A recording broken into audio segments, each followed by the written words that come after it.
Laws of library science का topic चल रहा था, जिसमें हमने 5 लॉज के बारे में जाना था। ये किसने प्रतिपादित किए, कब ये बुक पब्लिश हुई, किसके द्वारा पब्लिश हुई, 5 लॉज कौन कौन से हैं और इनका इम्प्लीकेशंस हम पढ़ रहे थे। 2 लॉज का हमने इम्प्लीकेशन देख लिया था कि दोनों लॉज कहाँ पे यूज होते हैं। अब बारी है थर्ड लॉ की। ठीक है, थर्ड लॉ की इम्प्लीकेशन कहाँ होती है। थर्ड लॉ है every book it's reader, means प्रत्येक बुक को उसका रीडर मिले। ये कैसे संभव हो पाएगा।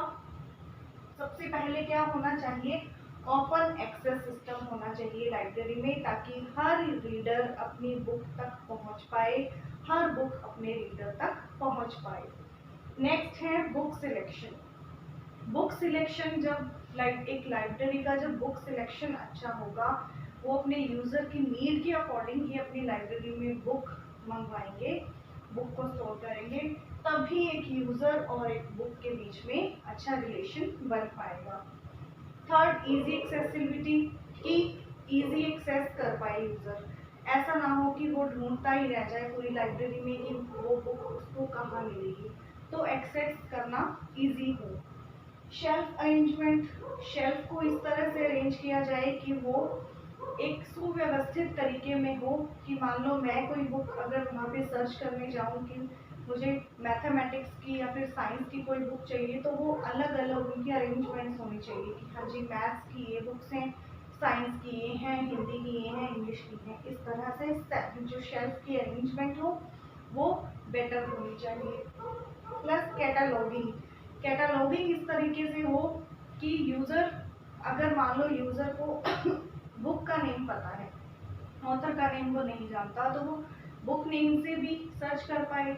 मान लो उसको बुक का प्रॉपर नेम नहीं पता है, ठीक है, उसको ऑथर पता है कि उस ऑथर की बुक है, इस को मैंने फाइंड करना है, तो वो कैटलॉग में जाकर उसको सर्च कर सकता है। तो हमारी कैटलॉगिंग की प्रोसेस जो है बहुत ही अच्छी होनी चाहिए। प्लस डिस्प्ले और एग्जीबिशन।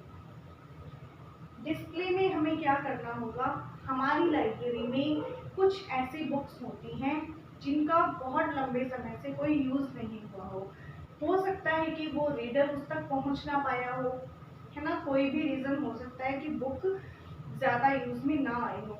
तो एक लाइब्रेरियन को क्या करना चाहिए, उस बुक्स को डिस्प्ले पे लगाना चाहिए ताकि वो रीडर को अट्रैक्ट करे। अगर उसमें से किसी एक रीडर की भी वो हेल्प कर पाए वो बुक्स, तो लाइब्रेरी का जो है वो लक्ष्य पूरा हो जाता है। एग्जीबिशन में क्या करना चाहिए, एग्जीबिशन के अंदर जो आपकी लाइब्रेरी में नया मटेरियल आया है, आप उसका एग्जीबिशन लगाइए, जिससे कि एक यूज़र को, एक रीडर को, लाइब्रेरी में आने वाले हर व्यक्ति को पता लग पाए कि हाँ जी हमारी लाइब्रेरी में क्या नया मटेरियल ऐड हुआ है।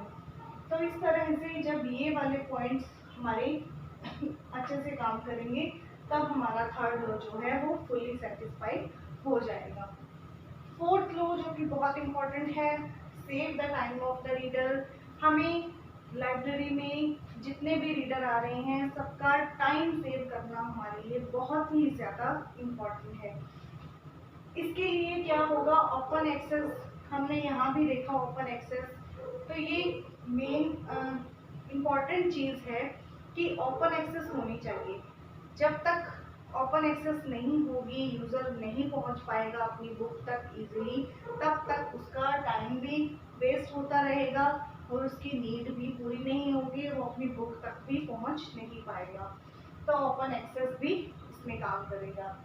सेकंड है लोकेशन। लाइब्रेरी की लोकेशन, जैसा हमने शुरू में भी देखा था कि लोकेशन ऐसी हो जो एक सेंटर पॉइंट पे लोकेट होनी चाहिए आपकी लाइब्रेरी, जिससे कि जो यूज़र है वो इजीली लाइब्रेरी तक पहुंच पाए।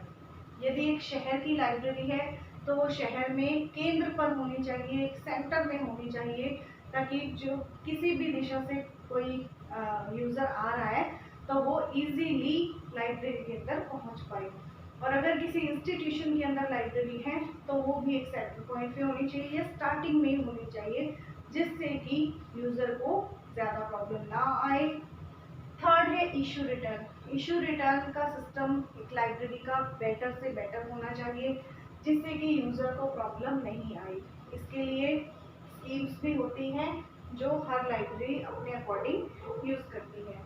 OPEC, online public access catalogue, इसकी फुल फॉर्म है ऑनलाइन पब्लिक एक्सेस कैटलॉग। इसका मतलब ये है कि जो पब्लिक जिस तक पहुंच पाए वैसा कैटलॉग, और किस फॉर्म में हो, ऑनलाइन फॉर्म में। ठीक है, ऑनलाइन फॉर्म में जो कैटलॉग होते हैं उसे भी ओपैक कहा जाता है। ये लाइब्रेरीज में अब मस्ट होना चाहिए, जिससे कि ऑनलाइन अपनी बुक को वो यूजर सर्च कर पाए, जिससे कि उसका टाइम सेव होगा। Next, library staff. स्टाफ भी हमारा इतना एक्टिव होना चाहिए कि जिससे वो लाइब्रेरी में आने वाले जो रीडर हैं, जो यूज़र हैं, उनको अच्छे से गाइड कर पाए, उनको हेल्प कर पाए। स्टैक रूम गाइड्स, मान लीजिए आपकी लाइब्रेरी बहुत बड़ी है, बहुत सारी आपके पास कलेक्शन है। ठीक है, आपकी लाइब्रेरी में एक यूज़र ने एंटर किया, अब उसको आप बुक सर्च करनी है, तो वो ऐसा ना हो कि इतनी बड़ी लाइब्रेरी के अंदर भटकता ही रहे और उसको सर्च ना करनी आती हो। मान लो वो नया यूज़र है, तब क्या होना चाहिए, अगर आपकी लाइब्रेरी ज़्यादा बड़ी है तो आपको स्टैक्स के पास गाइड्स अवेलेबल करवानी चाहिए, जिससे कि वो गाइड जो है वो उनको बता सके कि आपकी बुक यहाँ मिलेगी और आपको इस टैग की तरफ जाना है या फिर वहाँ जाना है। जो भी है इंफॉर्मेशन वो स्टैक रूम गाइड्स करेंगे।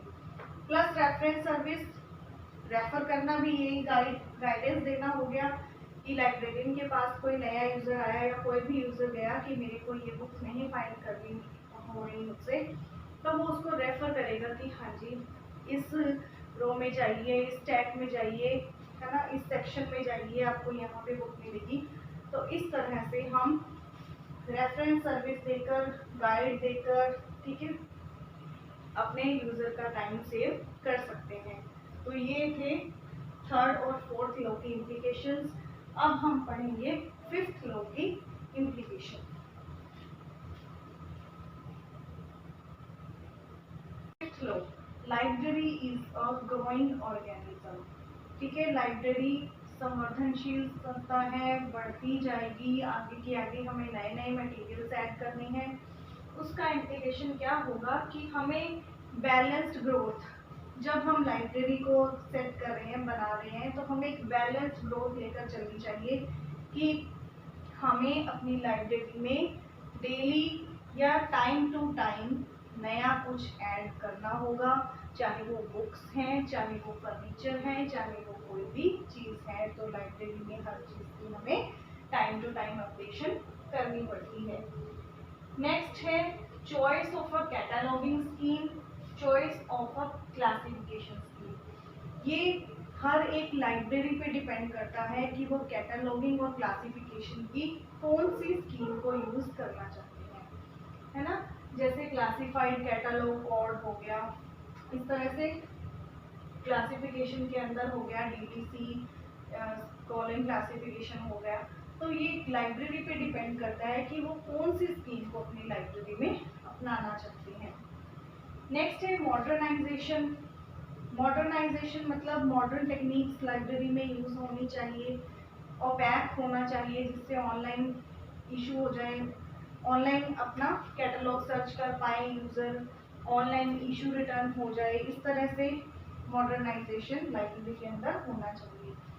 शेल्फ रेक्टिफिकेशन, इसका मतलब क्या होता है, casting of old books and preserving valuable books. Rectification का मतलब है वीड करना कौन सी बुक्स को जो कि बहुत लंबे समय से यूज में नहीं आई हैं या फिर बहुत ज़्यादा वो खराब हो गई हो। कुछ बुक्स ऐसी होती हैं जो बहुत पुरानी हो जाती हैं, पढ़ी पढ़ी भी कुछ खराब हो जाती हैं, कहीं को फंगस भी लग जाती है क्योंकि वो यूज़ नहीं हो पाती। इस तरह से जो बुक कट गई है, फट गई है या पढ़ने लायक नहीं है, उसको आप अपनी लाइब्रेरी से बाहर कर सकती हैं। उसे कहा जाता है शेल्फ को रेक्टिफाई करना। कास्टिंग ऑफ ओल्ड बुक्स, पुरानी बुक्स को बाहर निकालना एंड प्रिजर्विंग वैल्यूएबल बुक्स। और जो वैल्यूएबल बुक्स हैं उनको प्रिजर्व करना, जैसे कोई बुक है जिसका पढ़ने लायक वो है लेकिन थोड़ी बहुत उसको अभी बाइंड करने वाली है, तो आप उसको प्रिजर्व करेंगे। प्लस ई बुक्स ज़्यादा से ज़्यादा आप अपनी लाइब्रेरी में ऐड कीजिए, जिससे कि स्पेस भी कम लेगी वो और आपकी लाइब्रेरी में ग्रोथ भी ज़्यादा हो पाएगी। इस तरह से ये 5 लॉज थे जिनकी हमने इम्प्लीकेशंस पढ़ ली हैं। इनमें से आपको किसी भी पॉइंट में कोई डाउट है तो प्लीज़ कमेंट करके ज़रूर बताइएगा। ठीक है, मॉडिफिकेशन मतलब दो ऐसे विद्वान हुए जिन्होंने क्या किया, उन्होंने सोचा कि जो 5 लॉज डॉक्टर रंगानाथन जी ने दिए हैं हमें उसमें कुछ ऐड करना है। ठीक है, उन्होंने अपने माइंड से क्या किया, उनके माइंड में आया कि इनमें एक आधी चीज़ और ऐड होनी चाहिए। तो फर्स्ट है जेम्स आर रेटिंग। इन्होंने एक रूल और ऐड कर दिया। ठीक है, इन्होंने क्या रूल ऐड किया, 5 लॉज के साथ इन्होंने 6th लॉ को क्या ऐड करना चाहा कि एवरी रीडर हैज फ्रीडम। प्रत्येक पाठक को स्वतंत्रता मिले। किस चीज की स्वतंत्रता मिले? लाइब्रेरी को यूज करने की, लाइब्रेरी के लाभ उठाने की। हर एक पाठक को क्या होनी चाहिए? फ्रीडम होनी चाहिए, स्वतंत्रता मिलनी चाहिए। तो जेम्स आर रेटिंग ने एक रूल इसमें ऐड कर दिया। पुरोनेन पेकर ने, इन्होंने 2 रूल ऐड किए। ठीक है, इन्होंने एक रूल दिया, इन्होंने 2 रूल ऐड किए। कौन कौन से किए? फर्स्ट था इसमें एवरी रीडर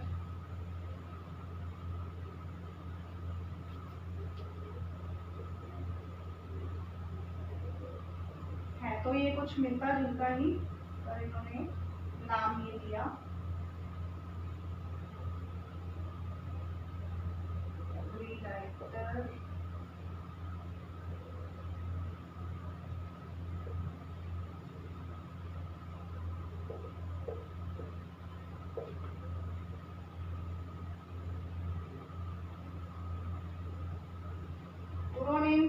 ने क्या ऐड करना चाहा कि every reader is her library.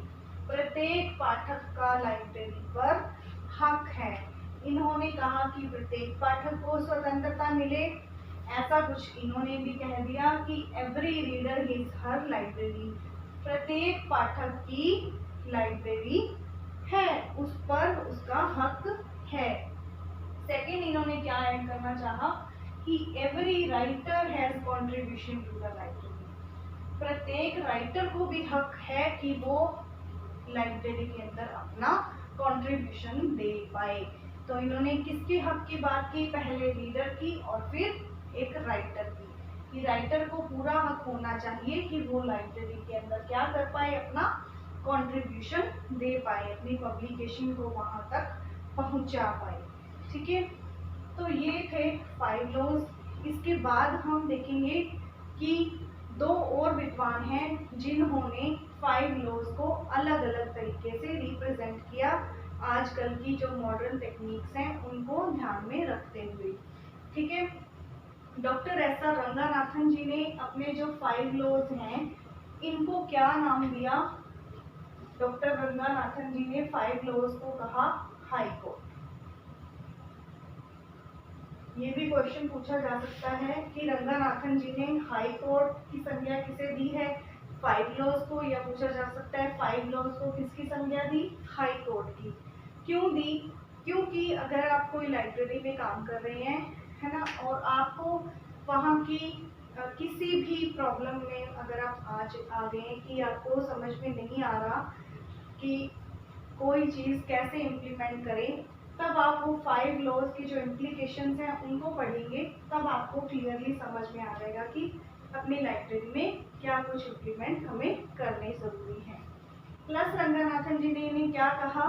कितने छोटे, कितने सरल, किंतु बहुत गूढ़। एक तो हाई कोर्ट की संज्ञा दे दी, दूसरा इन्होंने क्या कहा, कितने छोटे, कितने सरल, परंतु कितने गूढ़। कि ये जो 5 लॉज हैं ये बहुत छोटे हैं, बहुत ही इजी हैं, सरल है, लेकिन इनको जब हम ध्यान से पढ़ेंगे तो ये बहुत ही गूढ़ है, इनका जो मीनिंग है वो बहुत ही डीप है। तो इस तरह से रंगानाथन जी ने इन्हें 2 संज्ञाएं दी, एक कहा हाई कोर्ट और दूसरी इन्होंने कहा कितने सरल, कितने छोटे, परंतु कितने गूढ़। यहाँ तक हमारा हो चुका है। इसके बाद हम करेंगे जो 2 और विद्वान हमारे ऑफ लाइब्रेरी साइंस के अंदर और 5 लॉज हैं जो कि किन्होंने दिए, अली रेजा नौरोजी और कोरल सिम्पसन ने। अली रेजा नौरोजी और कोरल सिम्पसन, इन्होंने भी अलग से 5 लॉज दिए लाइब्रेरी साइंस को। कैसे दिए? इन्होंने जो बुक्स थी उनकी जगह पे इन्होंने 2 वर्ड यूज किए हैं। अली रेजा ने इनको यूज किया एज अ वेब और कोरल सिम्पसन ने इसको यूज किया एज अ मीडिया। क्यों किया? क्योंकि आप सभी जानते हैं क्योंकि आज जो बुक्स हैं वो ई बुक्स की फॉर्म में आने लगी हैं और डिजिटलाइज में हो चुका है सारा मटेरियल, इसलिए इन्होंने उन रूल्स को वेब और मीडिया में चेंज करके उनको प्रपोज किया।